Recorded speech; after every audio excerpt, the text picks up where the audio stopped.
Toxic coworkers don't always raise their voice. Sometimes they smile while undermining you. Sometimes they stay quiet, but make the room heavier just by walking in. You feel it, that tension, that gut-level discomfort, that invisible power game you didn't ask to play. Here's the truth.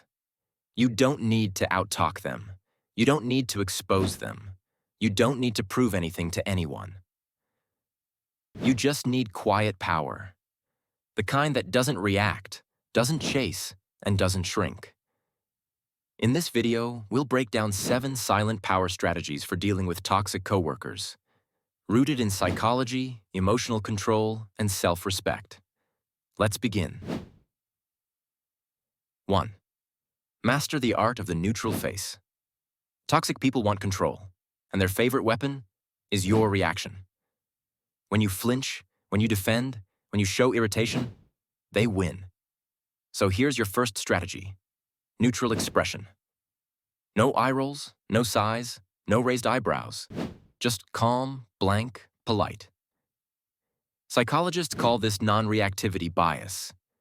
The person who controls their face controls the room. They don't know what you're thinking. They can't read your energy. And that frustrates manipulative people. Neutral equals control. Silence equals signal. Stillness equals strategy.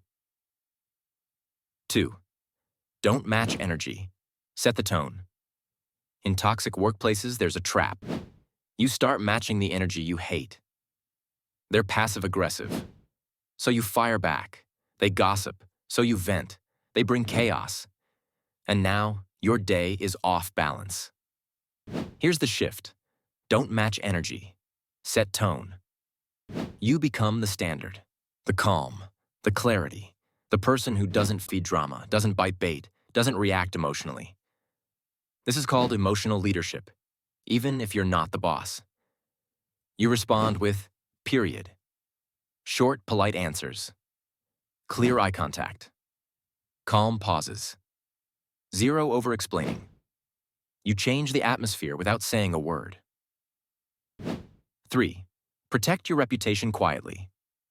Toxic coworkers will try to paint you as the problem. They'll twist facts, exaggerate tone, plant seeds of doubt. So here's your move. Build a quiet reputation of clarity and consistency. This means period. Stay professional, especially when provoked. Avoid venting at work, even to safe people. Let your quality and presence speak for itself. Your real defense? Documentation plus discipline. If things escalate, keep a digital paper trail, emails, meeting notes. Any shift in behavior, keep it clean, keep it quiet. You don't have to convince anyone. Just stay untouchable. 4. Be boring on purpose. Toxic coworkers often seek attention. They crave reaction, gossip, emotional stimulation. The best way to disarm them? Be boring. This is based on the gray rock method, a psychological tactic used to disengage from manipulative people by giving them nothing interesting to work with. How to do it? Give short, neutral answers. Avoid personal topics. Keep your body language calm and contained. Don't chase approval. Don't offer fuel. They get bored. They move on. Your silence starves their control. You don't have to fight fire. You just remove the oxygen. 5. Build a world outside of work. Toxic environments feel worse when your whole identity is tied to them. The fix? Build a personal world outside of your professional one. This means period. Friends who don't know your job title. Hobbies that recharge you. Goals that exist beyond a paycheck. A routine that grounds you when the office doesn't. This builds emotional insulation. Psychologists call this self-complexity theory. The more identities you hold, the less any one situation can break you. You're not just an employee. You're a human with depth. And that perspective, it's your freedom. Sixth, say less, document more. You don't win power games by arguing harder. You win by staying quiet and keeping records. In toxic teams, words get twisted, intentions get misread. So stop trying to explain. Start documenting. This means period. Follow up verbal agreements with short, clear emails. Summarize meeting action items in writing. Keep notes if conversations turn passive-aggressive. You're not being paranoid, you're being protective. Your calm professionalism becomes your shield. And when things get questioned, you'll have proof, not drama. 7.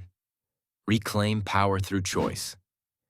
Toxic environments make you feel stuck, like your only options are survive or snap.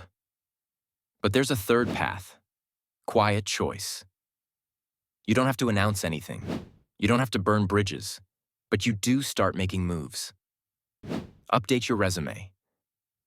Build your side project. Reconnect with people outside your department. Remind yourself, you're not stuck. Toxicity shrinks when you remember you have options. Even if you stay for now, you move differently when you know you can leave. And that energy, that's real power. You don't need to win arguments to be powerful. You don't need to expose toxic people to protect your peace. You just need to stop handing them your energy. Toxic coworkers lose access the moment you stop reacting. You become calm, strategic, silent, but aware. And when people ask, how do you stay so composed? You'll smile quietly, because you'll know it's not about them, it's about you. Subscribe to Next Me Project for content on emotional discipline, self-respect, and building quiet power in any room you walk into.